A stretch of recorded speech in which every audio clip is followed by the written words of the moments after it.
just about, it's not an anger management issue, it's a power and control issue. Yeah. What could you also talk about, because this is the thing that I hear people talk about all the time, why do people stay?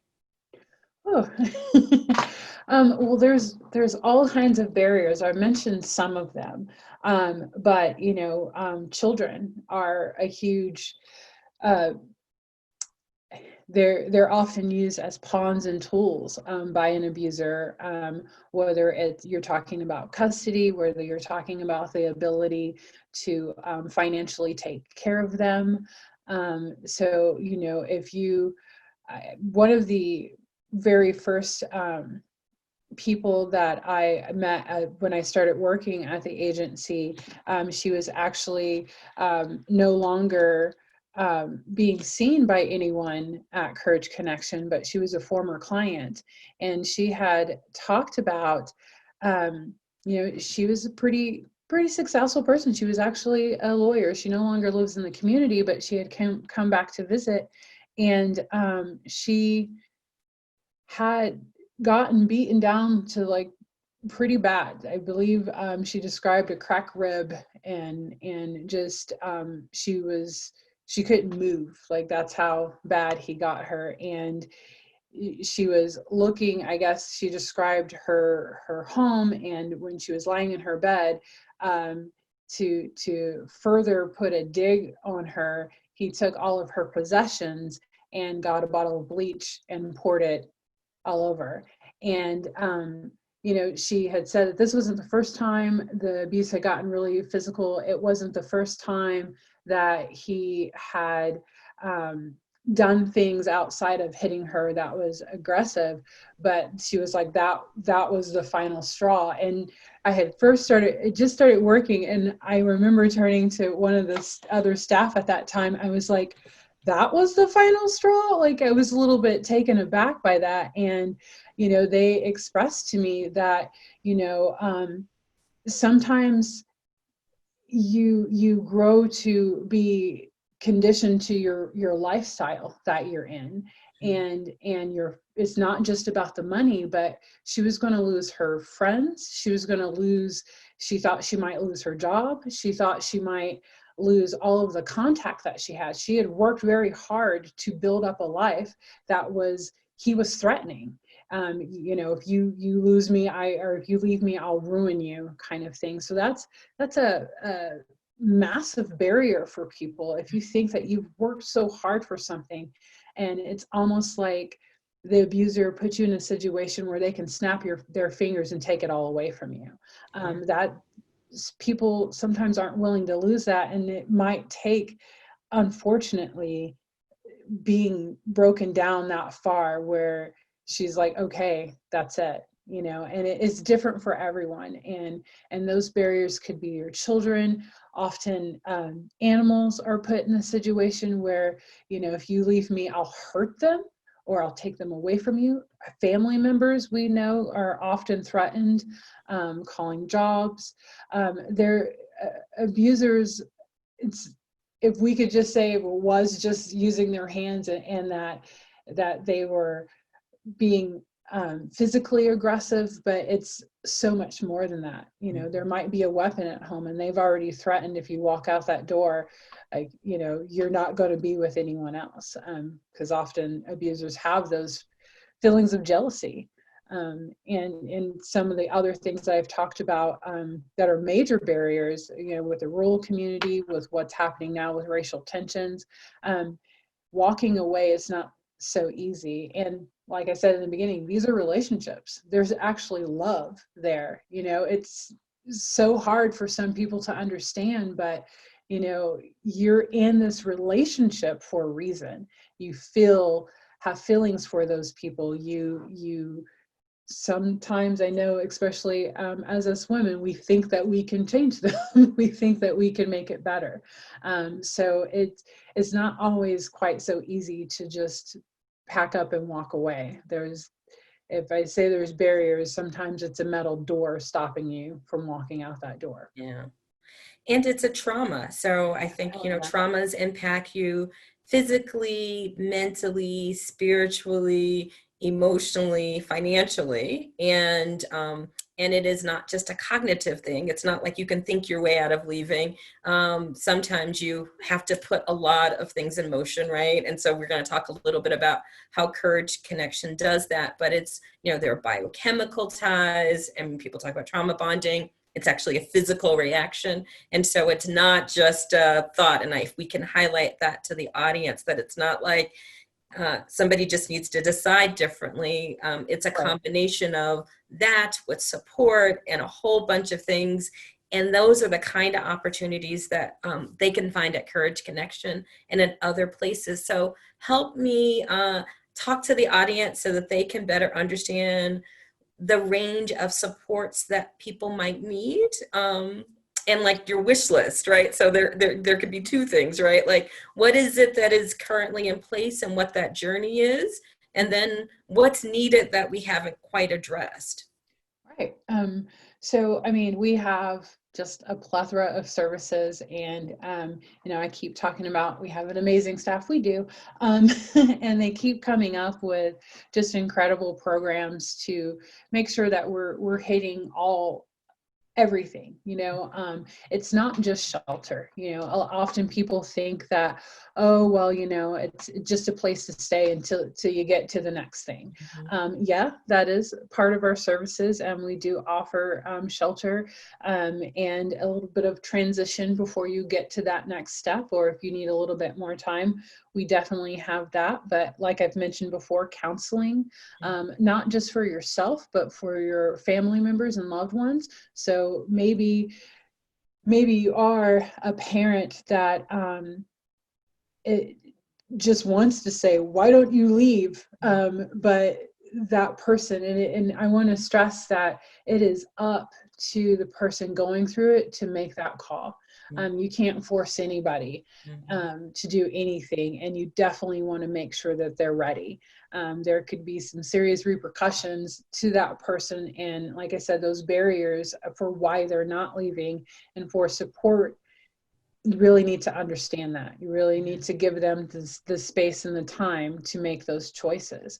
But while you're giving them the space and time, you can reach out to us, and we can kind of talk you through it, to kind of give you different things that you might need to be able to cope, one, with yourself, because it's not easy watching a loved one go through such traumatic trauma. It's not easy to know that your grandkids or something else is staying in a house that's like that. So we do provide those services. We provide parenting support. We have really great staff that are there for the kids. They're there to help them through the things that they need and help the parents too. This is a traumatic experience for everybody. So we do provide those services. We have safety planning where, unfortunately, we do see people come to our shelter and leave and then come back again. So we want to make sure that they have those tools and that they understand the next time what to do. Because often whether it's the same person or they've started dating or being in a different relationship, often you see patterns. You hear people say, oh, you have a type. So often you have people that will fall into those same patterns again. So we want to make sure that they are aware of those. So they know what to look for in a new relationship. They know the signs before it happens. And then if they find themselves in that same type of abusive cycle, that they're able to make the plans and to get out of that situation and to have the tools to keep themselves safe. So we definitely do that. And core advocacy, I mentioned that a little bit in the beginning. That is, that's our one of our big things, I think. They are always at the courthouse. They are, I think one of our core advocates, I was given a tour and he was there, and I said, well, explain what you do. And he said, we elevate the voices of the survivors when they can't.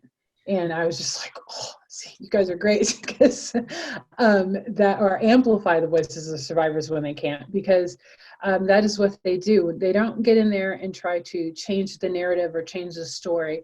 They just give them the support and the empowerment they need to be able to share their story. Sometimes on normal basis, court is a very scary place. And especially if you're sitting across from someone who's been intimidating and threatening you, to have that extra support there in the courtroom with you is just so powerful. And that's one thing that we do offer. And, just calling us up on the hotline and talking with our advocates, and they'll get you through the things that they think you might need at that time. Often you don't know what you need until you're calling in. So that's something that our staff is trained to do, and to make sure that you have the right resources for that. And then often, if it's something that maybe there's a situations of substance abuse or mental health, we do have connections with other people or other agencies in the community that we can get you the help that you need. We'll try, we'll try to do whatever we need to do to get you. And we live in a great community that we have a lot of resources, and sometimes you just don't know where to start, so starting with us, if that's where you need to. And I know that, I could say for other organizations that you call them and they're going to go, oh, you have this domestic violence situation, let's get you connected with them. And so we do our best to not only work with our clients, but to work with, our community members that, to get people the help they need so that we can strengthen our community. So, wow. So it sounds like, in our training, we talk about the difference between needs and services a lot. And some of the needs that you say survivors need, they need someone to listen to and to be there to listen unconditionally. They might need support in helping navigate the resources in the service array. They might need somebody to help them think through safety planning and how to access those things. They might need coaching, because it sounds like each one of those phone calls that they call the hotline, you're giving some tips and strategies and kind of coaching people. And that's how we all learn, right? Like, we get a little bit of information and we leak a little bit. And each time I'm learning new skills. And if we said, oh, you are new to the team, you're not successful, we're firing you, instead of understanding that it's a process where you're developing new tools. So lots of patience, lots of love. Sometimes people need immediate safety needs, and I'm sure that that's a huge expense for you as an organization. And so just a lot of, I'm hoping people hear needs in all the various ways. If I'm an ally or a friend, I can help articulate those needs to people so that they can, so you can be available. But Courage Connections. So what is not currently available? We're definitely a resource rich, but what's on your wish list if you were going to think about things? Oh, and I forgot about the family support and help with addictions or mental health needs, if those things are available. But what else is needed that maybe is on the wish list? Oh gosh, I know my other colleagues are like, oh, say this, say this, say this. That's why we need to be on the buildings together. Well, we've got a lot of things in the works. I know we have a empowerment project with our housing coordinator, that she is doing a lot of budget planning, and she's getting people ready for that next step. Often you have people because of like financial abuse and among other things, but who maybe have overdue bills or evictions and stuff like that. So she's definitely kicking off that program to make those changes. I know as far as our shelter, that right now the huge need is that we are doing things to make our shelter a little bit more COVID friendly. So we recently had a donation from, I hope I get the name right, Rutgers. They donated floor to us, Mm. and that made it so that it's easier to clean and mop the floors. We've done some painting, just to make it easier to clean the facilities. And we're kind of going through the shelter and making sure that things are replacing things so it's easier to clean, if that makes Gotcha. sense. Yeah. I know as far as like program needs, those are forever evolving and changing. We really are trying to figure out ways to engage the community. That's why I was so happy when I, got the invitation to do this, to engage the community in the COVID era, because we are used to like seeing. I would have probably shake thousands of hands by now. It's kind of weird to think about that, but I'm usually out in the community at different events, spreading the word to not only let people know about Courage Connection, but to let those people know that these services are available and that we exist. And that has been extremely hard in this day and age, because you can't go to the community events. There aren't community resource fairs, and if they are online, maybe you're not getting that volume of people that have, and I know I've seen you at these events too, so you're not getting the volume of people that we would normally reach and be able to touch. So definitely, plugging my own program, that, outreach and communication has been really hard to navigate in this day and age. And just being able to be a part, partner with other agencies. I know I've worked a lot with the Women's Resource Center and RACES lately,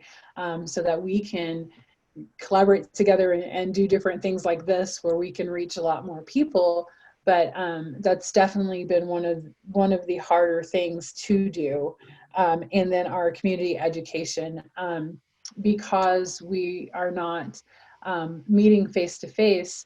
It'd still be really great for us to reach human resource departments, different teachers, law enforcement, for us to be able to come in or Zoom in and have that space to have these conversations, and to have open dialogue, so that people can ask questions, and we can ask questions of them too, and learn, and that's how we can definitely move forward and help our community, and help the people that are really in need right now. Yeah. So I want to apologize. We talked about kiddos and pets. Of course, I forgot about yard maintenance happening. I was like in the backyard. So I really do apologize for that sort of drowning out. But I do hope that the audience heard clearly, you're there. This is a great time for professional development. So you would love to come in to talk to staff, to organizations, to groups about the need, because that educational piece is so important. And then also for people to understand that as you try to navigate COVID, that has kind of created some gaps in resources around funding, because you're having to do more cleaning and hygiene or whatever. And so if people are looking for, as we move right into the season of donation, if people are looking for ways to support local organizations who really need support, you want to say, hey, don't forget that we're here still every day, showing up and doing the work consistently, and trying to really support survivors. Yes. What else? I want to make sure I shared I'm going to do sort of a pitch about a training we have, but I want to make sure that we've covered sort of the depth and breadth of things that you wanted to make sure we talked about, because I think everything that you said is just super important. Are you doing activities for Domestic Violence Awareness Month? Do you have things that are planned? Or can we look at your website, or how can we find you? Yeah, definitely keep up with us on Facebook. We're actually doing some construction on our website right now, so there might be some things that aren't happening on there. But I've seen a preview of it. We're so excited for when it's Mhm. going to be done. That's been a long time coming that we're getting that done. But, we're going to be in Rantoul on October 6th. There's going to be two different things happening. One is we're going to be a part of a community candlelight vigil, which is super.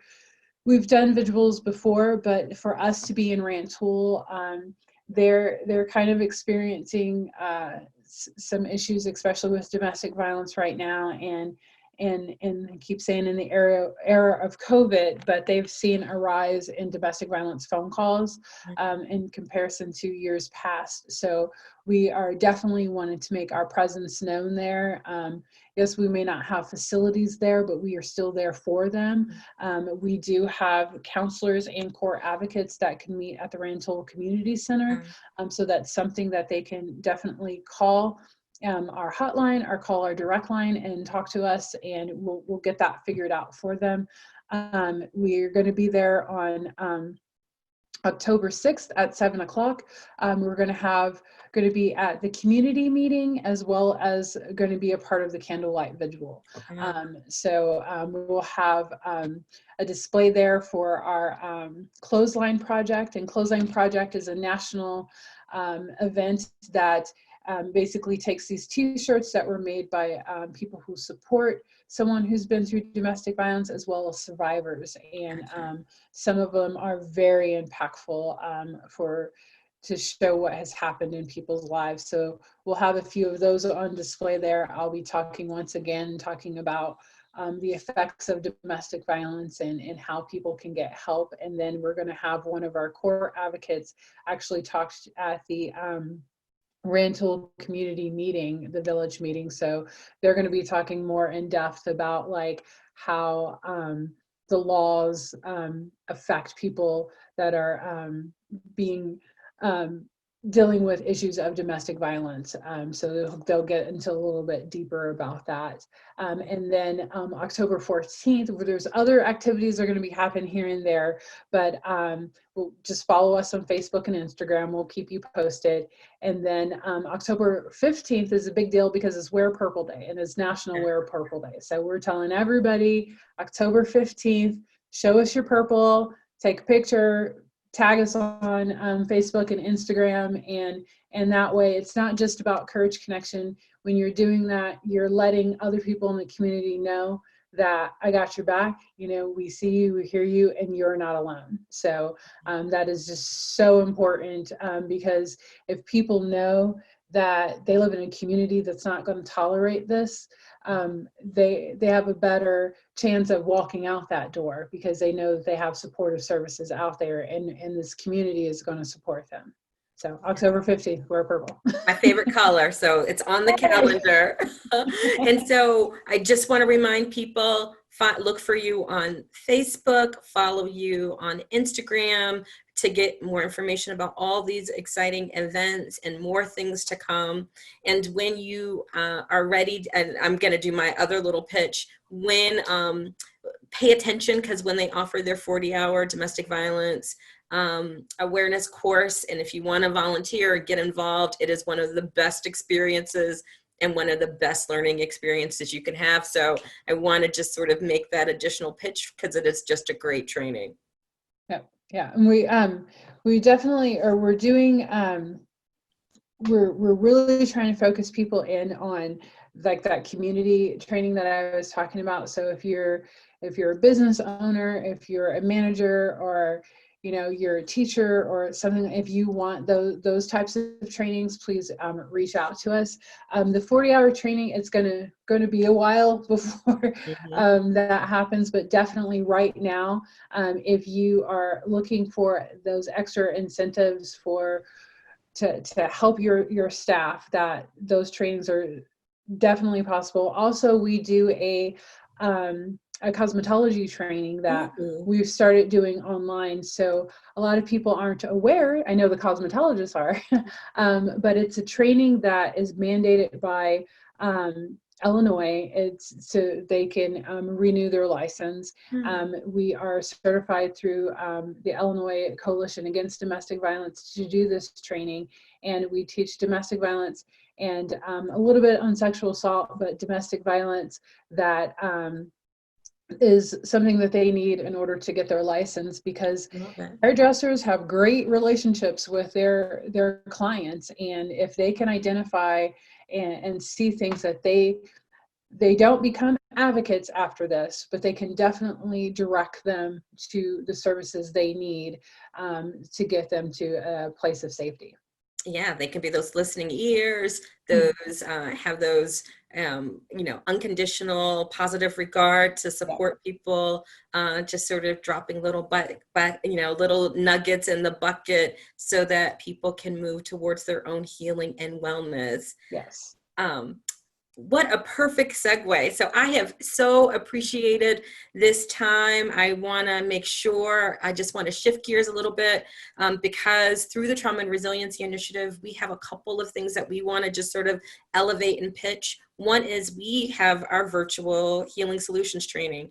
And because of COVID, we are making it a justice and an equity focus. So we will talk about oppression, we'll talk about trauma, we'll talk about how to support people who've been impacted by trauma. We'll include something like psychological first aid, which is sort of like CPR, and a lot of different evidence-based practices. So we encourage you to sort of check out our Facebook and social media. It is free thanks to funding from the Coalition and the Mental Health Board, and it is just good. So we use it as a lure because we want to have our community have those skills and tools to be able to support people.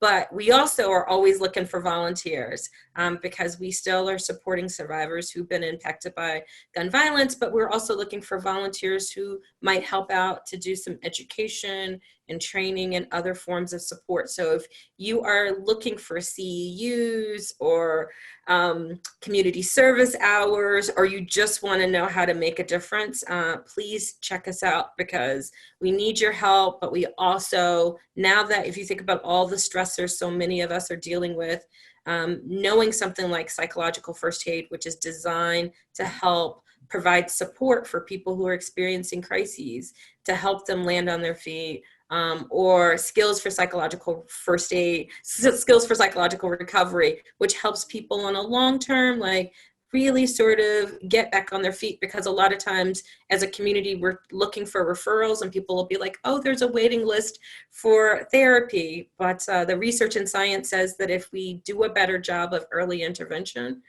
people don't need those more strategic and targeted treatments because they can get well. It's like everything else. If we get in there early and provide support, we can make a difference. So check us out. We need you. We want you to be involved. If you've always been curious, you've listened to the show and you're like, they keep talking about trauma. What is it? Our training will kick off on next Friday, the 9th, from 1 to 4 will be the first session, and it's all about trauma. So you will know more about trauma and trauma-informed care than you ever want to know. So with that being said, I wanted to just make sure I did the little pitch there.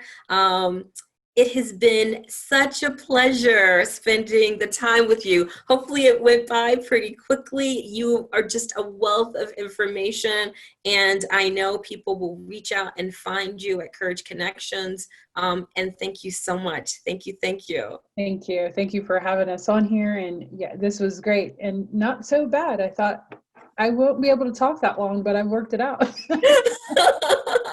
We'll have a phenomenal day. I think we're all good. Thank you. Thank you. Have a great day. Bye-bye.